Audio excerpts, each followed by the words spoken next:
o vídeo já vai começar, mas antes, não se esqueça de se inscrever e ativar as notificações.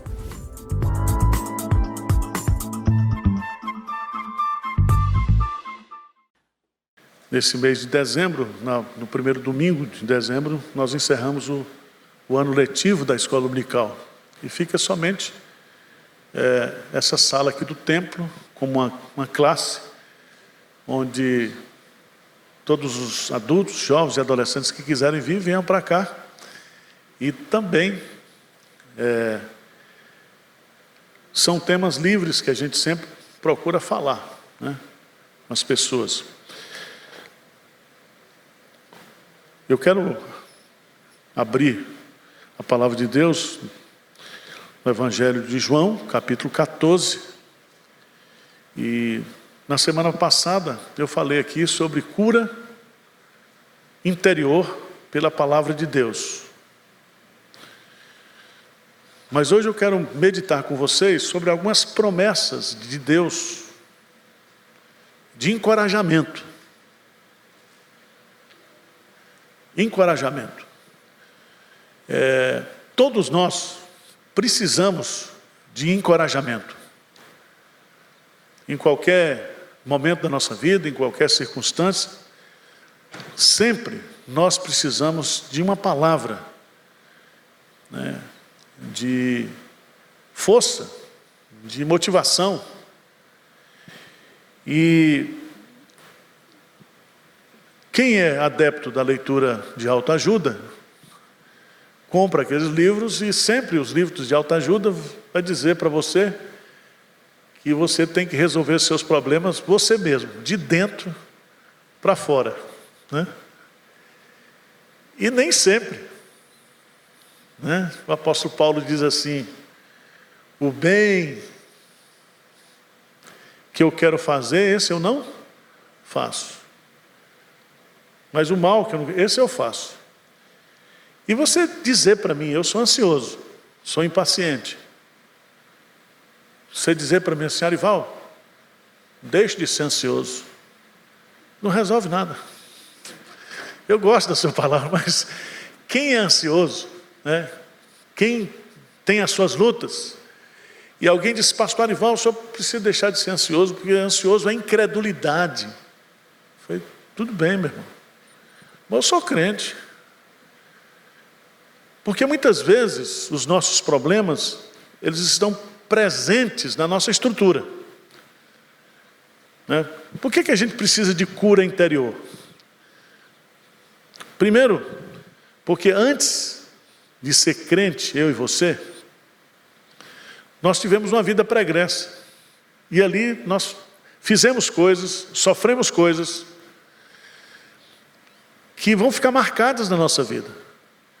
Que mesmo depois de você ser regenerado, convertido, você vai ter lutas. Tá certo? Então você era um grande mentiroso. Aí se converte. Aí a Bíblia diz assim: olha, você era que é mentiroso, deixe de mentir, passe a falar o quê? A verdade. Mas aquela área ali vai ser um calcanhar de Aquiles para você. Então, nós estamos livres do poder do pecado, como crentes, mas nós não estamos livres da presença do pecado. Da presença do pecado. Tá certo? Quem aqui, às vezes, tem dias assim, de desânimo, de amargura, sem nenhum motivo? Quem é que tem?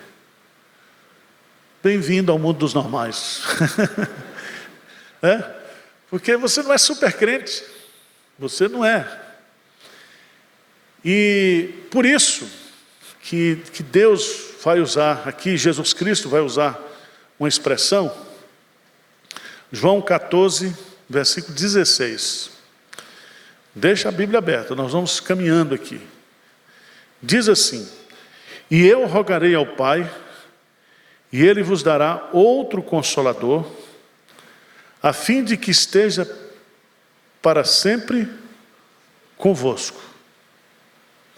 Preste atenção que esse versículo, Jesus está nos ensinando a doutrina da Trindade. Quem está dizendo aqui é Jesus, tá? Não é um teólogo, é Jesus. Ele diz assim: e eu quem? Jesus. Rogarei a quem? Ao Pai, Deus Pai. Não é isso? E Ele vos dará o quê? Outro Consolador. O Consolador aí é o Espírito Santo. Então, veja bem, as três pessoas, quando ele usa outro Consolador, outro aí significa da mesma espécie, da mesma natureza, do mesmo poder.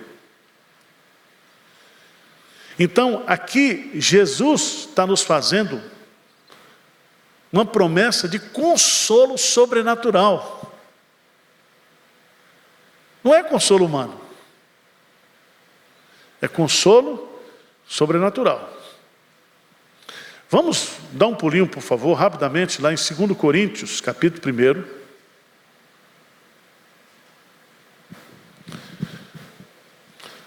2 Coríntios, capítulo 1, versículo 3. O que diz aí? Bendito, vamos ler juntos? 3 e 4. Bendito seja o Deus e Pai de nosso Senhor Jesus Cristo, o Pai de misericórdia e Deus de toda consolação. Veja que ele repete as três pessoas da Trindade: Deus Pai, Jesus Cristo e o Deus de toda consolação é o Espírito Santo. Veja no versículo 4, lê comigo. É Ele, pessoalmente, que nos conforta em toda a nossa tribulação, para podermos consolar os que estiverem em qualquer angústia, com a consolação com que nós mesmos somos contemplados por Deus. Então, eu queria chamar a sua atenção, porque o nosso Deus é o Deus de toda consolação. O que significa isso? Significa que não existe em mim e em você uma carência de consolo que Deus não possa suprir. Então eu estou de luto. Deus Ele consola os enlutados. Pastor, eu fui rejeitado. Jesus é especialista nisso, porque ele foi o mais rejeitado de todos os homens. Qualquer problema que você tiver, qualquer área da sua vida que você achar que precisa de consolo e de conforto, o nosso Deus é o Deus de toda consolação. Mas vamos voltar lá para João e observar algumas coisas aqui que são muito interessantes. Eu rogarei ao Pai e Ele vos dará outro Consolador, a fim de que esteja para sempre convosco. Aqui nós temos algumas coisas que eu queria destacar. Primeiro, o título Consolador. Está em letra maiúscula aí, não está? Consolador. Está se referindo à terceira pessoa da Trindade. A palavra Consolador, no grego, é a palavra Paráclitos. Paráclitos é uma expressão que se usa no mundo jurídico como aquele advogado de defesa. Lá em 1 João, Jesus é o nosso advogado justo, aquele que defende a nossa causa. Mas aqui no contexto, é alguém que está do lado para ajudar. Só que Ele não está só do lado para nos ajudar, Ele está dentro de nós para nos ajudar. Lembre-se que em Romanos 8, Paulo diz que nós não sabemos orar como convém, e que o Espírito Santo nos foi dado para nos ajudar em nossa fraqueza. Em nossa fraqueza. Veja que esse Consolador aqui, ele é também uma pessoa, não é um mantra. Deu para entender? Não é uma musiquinha que você vai cantar quando você está deprimido, que você está...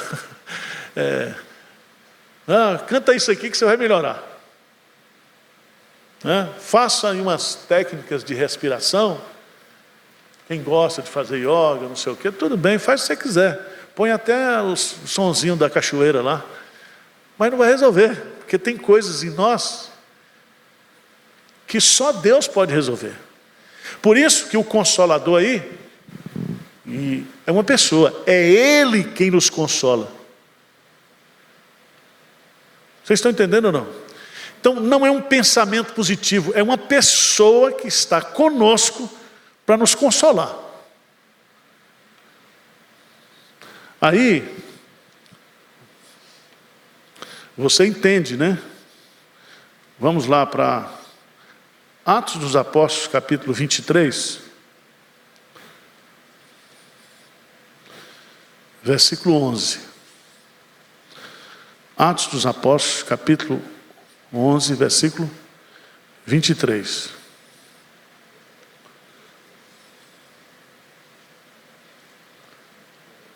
O que diz? Lê para mim aí. Atos 23, 11. O que diz?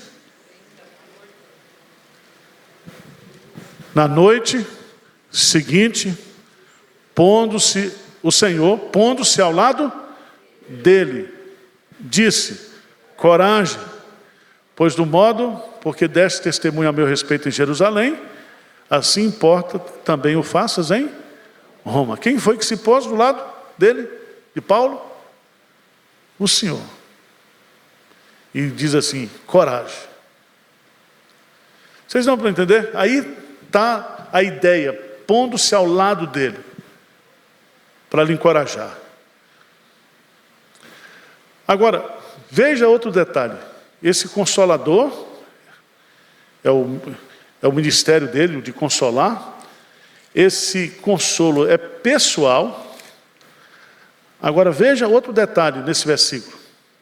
Porque a fim, aqui na língua portuguesa, está dando um propósito, né? Com que propósito Deus vai enviar para mim e para você o Espírito Santo, o Consolador? O que o texto responde? A fim de que esteja para sempre convosco. O que é para sempre? Para sempre, né? Ele está conosco todos os dias, e quando todos os dias acabarem, nós estaremos com Ele para sempre. Então, você tem um Consolador para essa vida, e esse Consolador continuará com você a eternidade sem fim. Deu para entender? Agora, outro detalhe no versículo seguinte, no versículo 17. O Espírito da verdade, que o mundo não pode receber, porque não o vê, nem o conhece. Vós o conheceis, porque ele habita convosco e estará em vós. Esse consolo, ele é exclusivo. Não tem no mundo, tá? Ele está com o povo de Deus. Vocês entenderam isso ou não? Você não vai encontrar, né, esse consolo, esse consolador, essa companhia, senão em Deus, em Jesus Cristo, no Espírito Santo. Ele é o nosso consolador. Tá certo? Por isso que o mundo não tem nenhuma palavra de consolo, de conforto, de encorajamento para a igreja. Quando o mundo estiver elogiando a igreja, fique esperto que está tramando alguma coisa. O consolo verdadeiro, o apoio verdadeiro, o auxílio verdadeiro, o encorajamento verdadeiro, nós só receberemos de Deus. Agora, para que esse consolo ele viesse até nós, Consolador, Jesus Cristo precisaria o quê? Ir. E aí, eu chamo a sua preciosa atenção, o texto lá de Atos dos Apóstolos, capítulo 2. Atos dos Apóstolos, capítulo 2.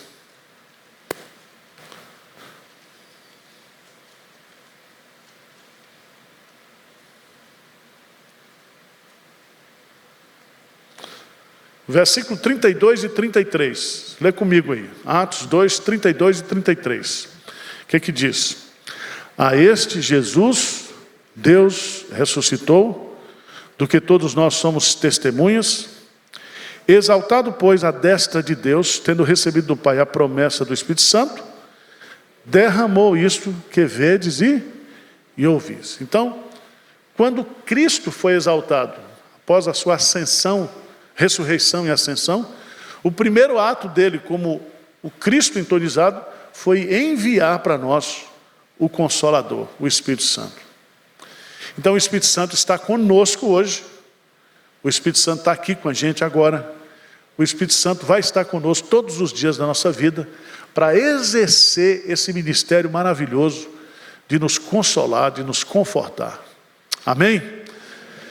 Vamos ver lá em João 14, algumas promessas que estão inseridas nesse pacote do consolo, né? Vamos ver quantos canais de consolo nós vamos ter aqui nessa net celestial. Vamos ver lá. O que você vai ter nesse pacote? Qual é o consolo?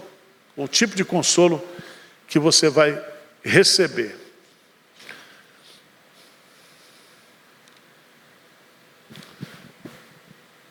Versículo 19. Aqui é a primeira promessa que Jesus faz, dizendo, quando Ele vier, Ele vai trazer isso para vocês. Lê comigo aí, versículo 19 de João 14, o que é que diz? Ainda por um pouco, e o mundo não me verá mais. Vós, porém, me vereis, porque eu vivo, vós também o quê? Vivereis. O que significa isso aqui? Jesus está falando que por causa da sua obra, da sua ressurreição, Ele vencerá a morte e Ele propiciará a mim e você a vida eterna. Mas não é a vida eterna no sentido só de extensão, de qualidade, mas de intensidade. Eu vim para que tenham vida e a tenham em abundância. Então, qual é o consolo que eu tenho com essa promessa aqui? É que a vida de Deus, ela me é transmitida e ela me é sustentada em mim pelo poder do Espírito Santo. Só para você ter uma ideia, o mesmo Espírito Santo que ressuscitou a Cristo é o mesmo Espírito Santo que irá nos ressuscitar. E esse Espírito Santo, ele habita dentro de nós. Nós somos santuários do Espírito Santo. Por que eu e você, nós estamos vivos espiritualmente? Porque o Espírito Santo habita em nós. A vida de Deus está em nós, porque nós nascemos do Espírito. Nós nascemos de novo. E nós vamos permanecer vivos, porque nós estamos ligados a Ele. Nós bebemos de um mesmo Espírito. Está lá em 1 Coríntios capítulo 12. Então o que nos mantém vivos espiritualmente, o que nos deu vida e nos mantém vivos, é a presença do Espírito Santo em nós. Diz um amém aí, pelo amor de Deus. Pronto. Você quer coisa melhor do que isso? Você está vivo. Alguns aqui com cara de defunto, mas está vivo. E com essa máscara preta, aí fica parecendo filme de bang bang antigo, né? Então, gente, quando eu fico pensando no Natal, né? Natal é uma festa, devia ser assim, o mês todo, o povo crente na rua, falando de Jesus, cantando, pregando, porque o que nós recebemos através dessa obra de Cristo, da sua encarnação, porque não haveria expiação se não tivesse encarnação. O que Jesus Cristo trouxe para nós é tudo. É tudo. Então, qual é a primeira? Ele diz assim, porque eu vivo, vós também vivereis. Cristo vive em mim, diz o apóstolo Paulo. E a vida que agora eu levo pela fé naquele que morreu e se entregou por mim. Eu vivo e vós vivereis. Vamos caminhando um pouquinho aí. Vamos ver outras promessas que o Espírito Santo vai nos dar aqui. Chama a sua preciosa atenção para o versículo 23, só para complementar ainda esse primeiro ponto. Respondeu Jesus: se alguém me ama, guardará a minha palavra, e meu Pai o amará, e viremos para ele e faremos nele o quê? Morada. Então, só para complementar, que ao vivermos, nós nos tornamos morada de Deus.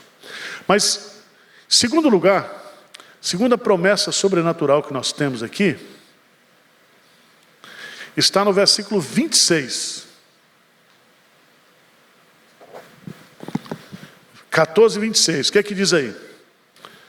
Mas o Consolador, o Espírito Santo, ao quem o Pai enviará em meu nome, esse vos ensinará todas as coisas e vos fará lembrar de tudo o que vos tenho dito. Preste atenção que quando Jesus diz isso para os apóstolos, talvez ele estivesse aqui pensando justamente no registro inspirado das Escrituras. Eles seriam usados para escrever o texto do Novo Testamento. Certo? Mas isso não nega esses dois ministérios aqui do Espírito Santo na nossa vida. Diz assim: esse vos ensinará todas as coisas. Todas as coisas aqui são as coisas de Deus, as coisas espirituais. Então, uma promessa que nós temos aqui é uma promessa de que o Espírito Santo, como Ele é o Espírito da verdade, Ele nos guiará toda a verdade, e Ele nos ensinará tudo acerca das coisas de Deus.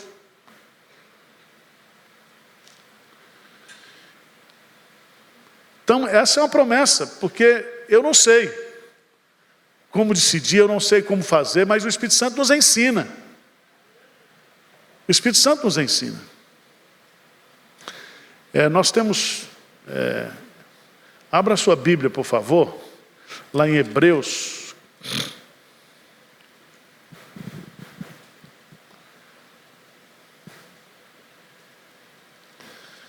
Hebreus capítulo 8, versículo 11. Das bênçãos da nova aliança. Uma das promessas da nova aliança.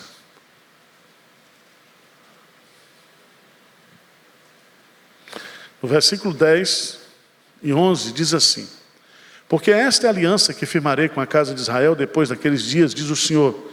Na sua mente imprimirei as minhas leis, também sobre o meu coração as inscreverei. Eu serei o seu Deus, e eles serão o meu povo. E não ensinará jamais cada um ao seu próximo, nem cada um ao seu irmão, dizendo: conhece ao Senhor, porque todos me conhecerão, desde o menor deles até ao maior. O que significa isso, gente? Lembra que quando Deus escreveu a lei, a primeira vez, Ele escreveu em tábuas de pedra. Na nova aliança, Ele está dizendo que Ele vai escrever isso no nosso coração. Como é que Ele escreve no nosso coração? É justamente colocando o Espírito Santo dentro de nós. Certo? De tal maneira que não é você, pela sua própria força, que vai aprender as coisas de Deus, obedecer à vontade de Deus, mas é o Espírito Santo que vive em você que vai fazer isso. Tá certo? Então não existe crescimento espiritual se não for pela ação do Espírito Santo. É o Espírito Santo que nos ensina, que nos guia, que nos ilumina, que nos aponta. E às vezes, quando a gente está passando por crises pessoais, individuais, a gente está precisando de orientação. Porque muitas vezes a gente está numa situação que a gente não sabe o que fazer, nem como fazer. Não é assim? E de repente você ora, você pede uma ajuda para Deus, você lê a Bíblia e o Espírito Santo dá uma luz assim, né? Mostra para você. Só para você entender um pouquinho, vamos lá para 1 Coríntios, capítulo 2.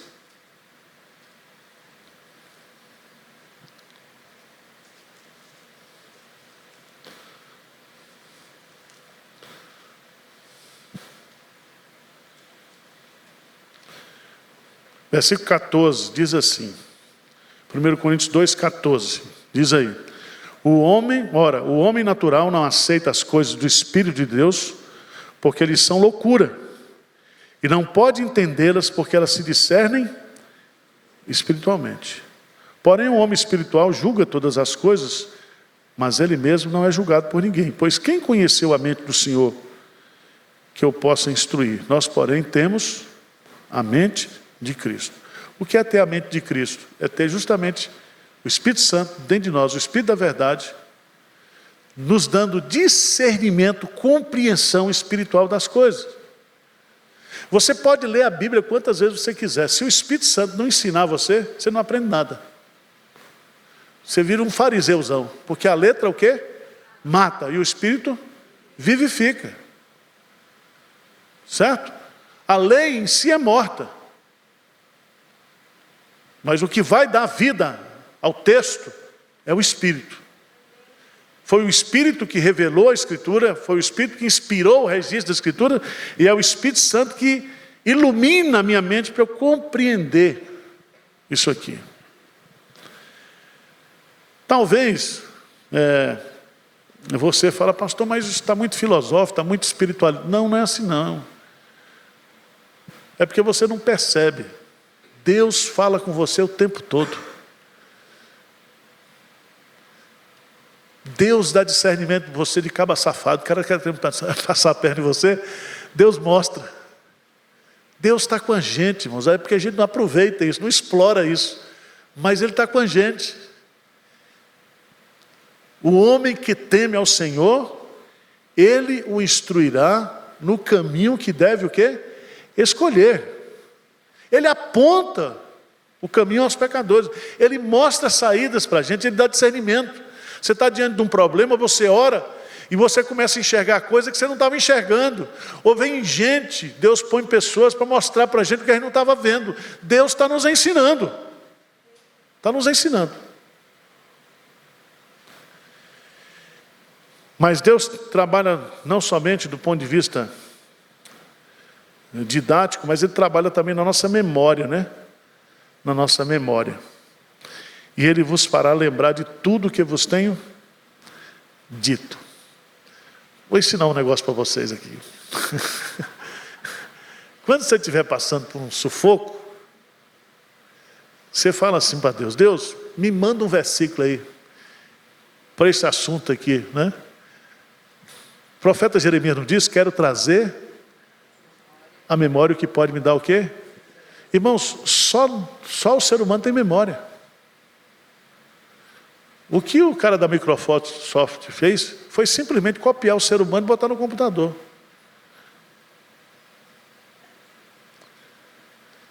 Então nós temos memória.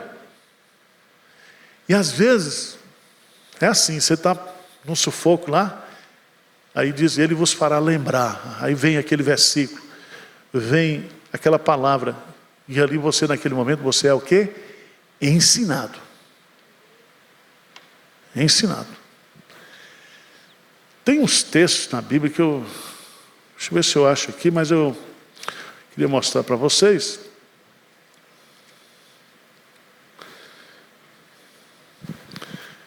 Mateus 10.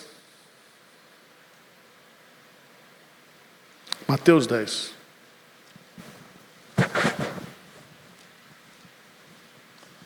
Versículo 19 e 20.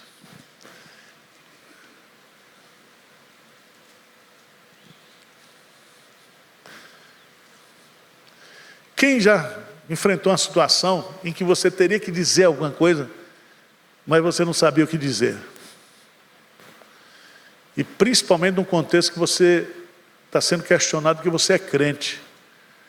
Pastor sempre tem um sermãozinho de algibeira, quando ele entra numa fria, ele pega aquele sermão, né?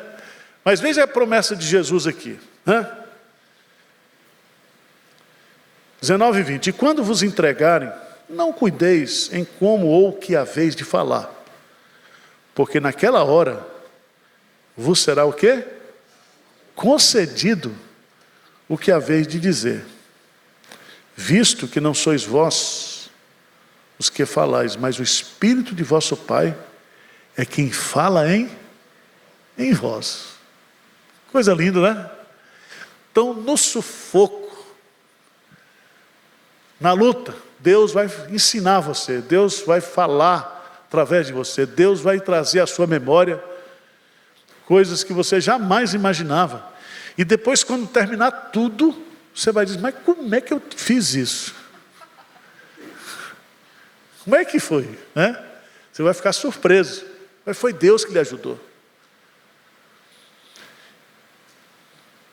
Irmãos, às vezes a gente como pastor entra numas frias, porque vai fazer velório, pessoa que morreu não é crente. Aí você vai falar o quê? Que o cara está no inferno? Não aceitou a Cristo? Né? E a família? E os que estão vivos? Quantas situações você precisa dessa assistência, desse ensinar? Vai fazer um negócio. Vai fazer um negócio. A não ser que você ache que na hora que você vai fazer um negócio aí no mundão, o Espírito Santo abandona você. Não. O Espírito Santo está lá para lhe ajudar, lhe orientar, lhe livrar do trapaceiro, do encrenqueiro, ajuda você a fazer a leitura de tudo. O Espírito Santo é uma pessoa, ele é o nosso consolador, ele está em nós do lado para nos ajudar.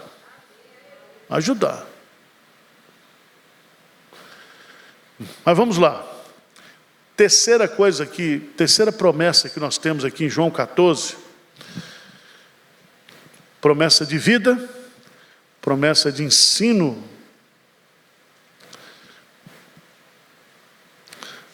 Mas veja no versículo 27, Jesus diz, deixo-vos a paz, a minha paz vos dou. Não vos la dou como a dá o mundo, não se turbe o vosso coração, nem se atemorize. Nós recebemos muitas vezes, em situações difíceis, uma paz o quê?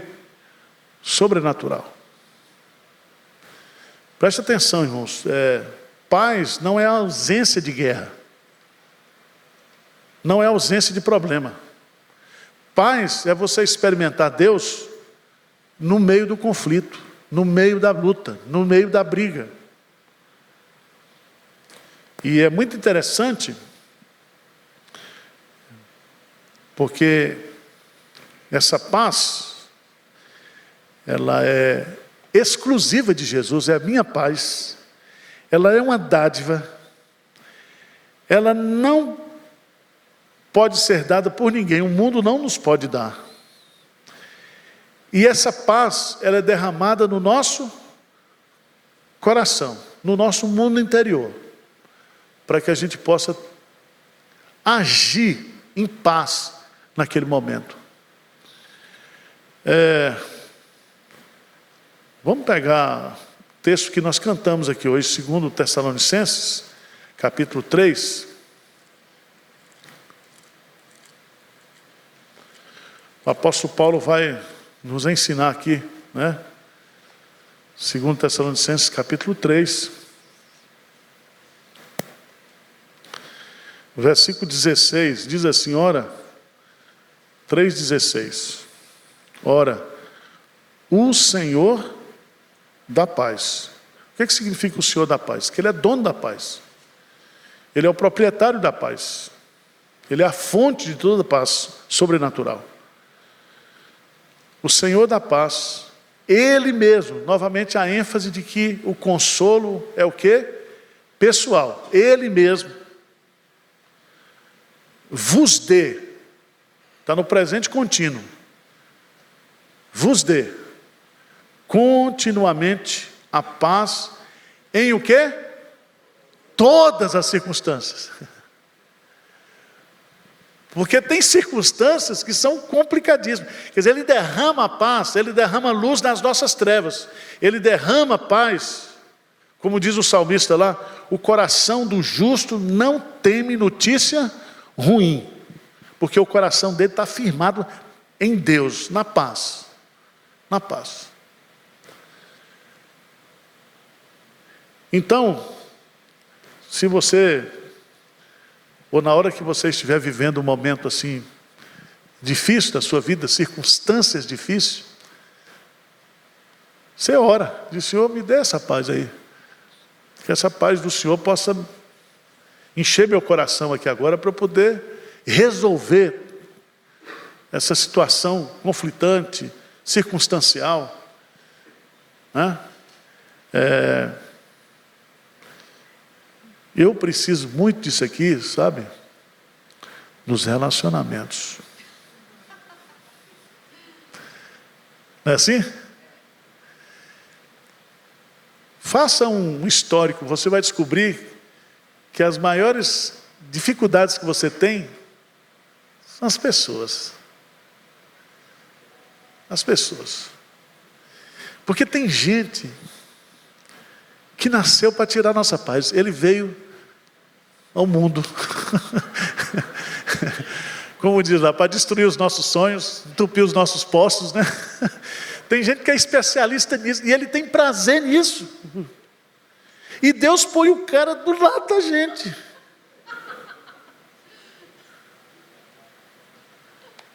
Ele diz: eu quero que você experimente a minha paz.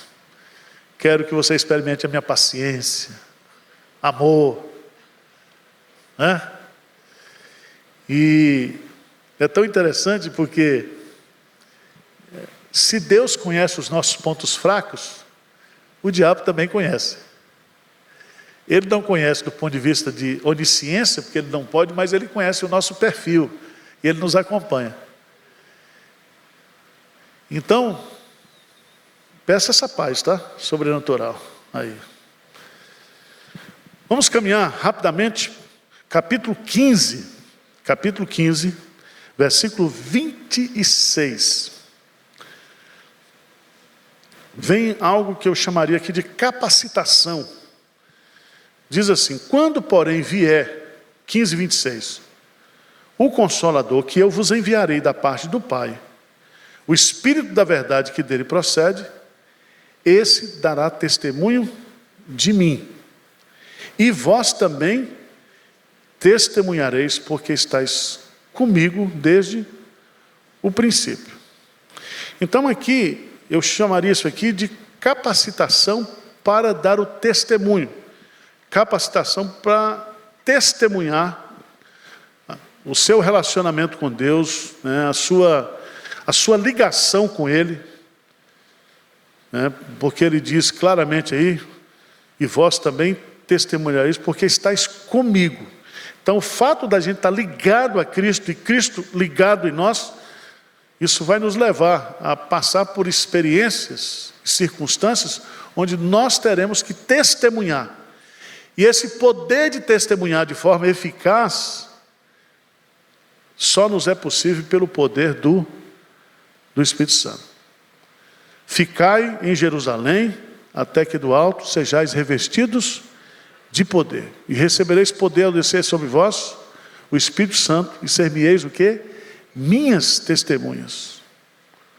Então, é o Espírito Santo que nos capacita para essa obra gloriosa e grandiosa. Próximo, capítulo 16. Capítulo 16. Eu quero ler para você o versículo 13. 13. O que é que diz lá? 16, 13. Quando vier, porém, o Espírito da verdade, ele vos guiará a toda a verdade, porque não falará por si mesmo, mas dirá tudo o que eu tiver ouvido e vos anunciará as coisas que hão de vir. Então grife esse verbo aí, ele vos guiará. Guiará. Você sabe quem foi macumbeiro aqui? Já frequenta macumba. Lá tem os espíritos o quê? Guias. Pombagíria. Certo? Lembre-se que o ímpio, ele está sob a influência das forças espirituais do mal. Paulo diz, o espírito que agora opera nos filhos da desobediência. Quando você se torna cristão e você recebe o Espírito Santo vai ser agora o seu guia, vai dirigir você, vai guiar você. E diz o texto que vai guiar você a toda a verdade. Não a verdade parcial, não a verdade pela metade, mas a verdade completa. Então, preste atenção, se você se joga em submissão ao Espírito Santo de Deus, as suas chances de errar são mínimas. Então, quanto mais submisso a essa questão do dirigir, do guiar, né? Eu fiz um sermão uma vez aqui, é o GPS do Espírito Santo. Ele não vai botar você na favela da Rocinha, não. Ele vai botar você nas avenidas principais, sem medo de você levar um tiro, uma bala, cair na mão de uma facção criminosa, tá certo? Porque esse GPS aí, você fica esperto. Então, o Espírito Santo, ele nos conduz pelo melhor caminho. Vamos dar um pulinho lá em Gálatas, por favor.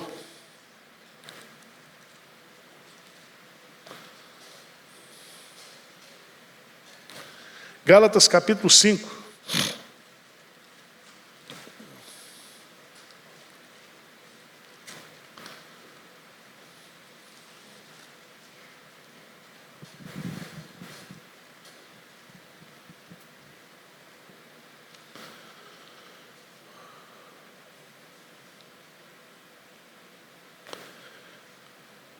Versículo 16. Digo, porém, andai no Espírito, jamais satisfarei a concupiscência da carne. Porque a carne milita contra o Espírito contra a carne, porque são opostos entre si, para que não façais o que porventura sejais do vosso querer. Versículo 18. Mas, se sois o quê? Guiados pelo Espírito, não estáis sob a lei. A única maneira que eu tenho para vencer esse conflito é ser guiado pelo Espírito.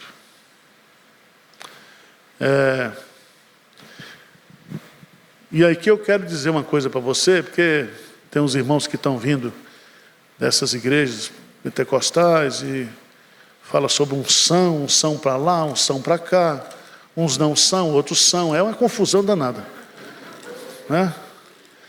Mas veja lá, em 2 Coríntios,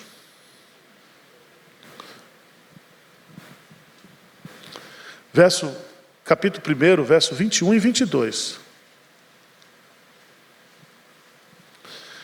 Então eu quero dizer para você o seguinte: esquece esse negócio de unção com óleo, essas coisas, porque você já tem unção do Espírito. Porque o óleo era o quê? Um símbolo do Espírito. Mas depois que você virou crente, convertido, você tem a unção do Espírito. Usa óleo para outra coisa, usa óleo para fritura, usa óleo para um monte de coisa. Usa óleo como perfume, como, né? Mas veja o que Paulo diz aí. 2 Coríntios, capítulo 1, o que diz? 21 e 22. Mas aquele que nos confirma convosco em Cristo e nos ungiu, quem é? Deus. Que também nos selou e nos deu o penhor do Espírito em nosso coração. Então nós estamos ungidos, nós estamos selados, nós estamos o quê? Penhorados pelo Espírito Santo. Então, deixa o Espírito Santo te dirigir. Como é que eu faço isso, pastor? É simples, você ora, diz, Espírito Santo, ele não é uma pessoa? Eu vou orar, vou ler a Bíblia aqui, me mostra aqui. Fica normal, é uma relação normal, pessoa com pessoa. Não precisa de anjo. O pastor uma vez foi pregar na igreja e o pregador começou a pregar, o anjo aí, o anjo aqui, o anjo ali, o anjo ali. Aí o pastor dizia, e o anjo foi embora. Eu dizia, eu não vi o anjo. Quer dizer, tem gente que fica vendo o anjo.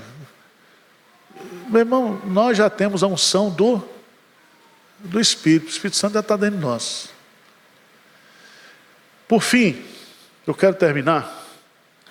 A última promessa que Jesus fala do Espírito aqui, que nós já cantamos aqui hoje, versículo 22, de João 16. João 16, 22. O que diz? Assim também, agora, vós tendes o quê? Tristeza. Mas outra vez vos verei. O vosso coração se alegrará e a vossa alegria ninguém. Então o Espírito Santo, ele traz para a minha vida e para a sua vida uma alegria que ninguém pode tirar. Ela pode ser, de uma certa forma, não desfrutada em algum momento de crise, certo? Você pode passar por momentos de tristeza, mas nenhuma tristeza dessa vida pode tirar a alegria da salvação e da presença de Deus dentro do nosso coração. Quando você pecar, quando você estiver triste, você faz a oração de Davi no Salmo 51. Senhor, restitui-me a alegria da tua salvação. Porque a alegria do Senhor, irmãos, é a nossa força. Por isso que Paulo diz que alegria não é uma opção, alegria é um mandamento. Alegrai-vos sempre no Senhor, outra vez digo, alegrai-vos. E essa alegria é o Espírito Santo que coloca no nosso coração. Tá certo? Se sua mulher for brigar com você hoje, você diz, minha filha, não vou brigar, porque a alegria do Senhor é maior. Mas vamos lá. Vamos ficar de pé, vamos orar?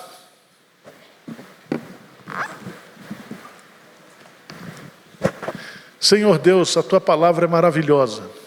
A Tua palavra restaura a nossa alma, alegra o nosso coração, ilumina os nossos olhos. A Tua palavra, Deus, nos traz esse conforto maravilhoso. E nós, ó Pai, vivemos num mundo de tribulações, um mundo que jaz do maligno. E somente a Tua presença, a presença do Consolador no nosso coração, é que nos dá força e nos capacita a enfrentar tudo de forma vitoriosa. Consola cada irmão, anima cada irmão aqui, e que nós tenhamos um final de ano exponencial na Tua presença. Em nome de Jesus. Amém.